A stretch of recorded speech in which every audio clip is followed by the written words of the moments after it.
bu narsani juda ko'p insonlar bilmas ekan. Menimcha siz ham bilmaysiz. Agar bilmasangiz, stul olayotganda shoshilmaganingiz ma'qul. Nimaligini hozir tushuntirib beraman. Stulga ahamiyat bering. Buni nimasi tortyapti o'zingizga mana? Ko'rinishi albatta va bundan tashqari gullari va eng muhimi bu yerdagi bleski, yaltirab turgan, ko'ryapsizmi? Yaltirab turgani. Ya'ni bu kraskani o'zi emas, bu lak qo'shilgan. Shuning uchun juda ham sizga yoqayapti. Ya'ni nima demoqchiman? Juda ko'p ustalarimiz, ba'zi ustalarimiz kraskani o'zini ishlatib qo'yapti ekan.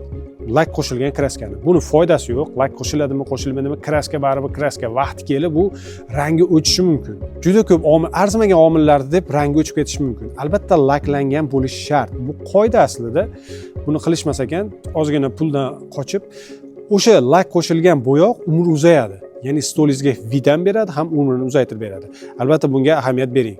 Agar video foydali bo'lgan bo'lsa, like va podpiska bosib qo'yishni unutmang. Chunki biz keyingi videolarda stul uchun qaysi yog'och yaxshiligini aniqlaymiz.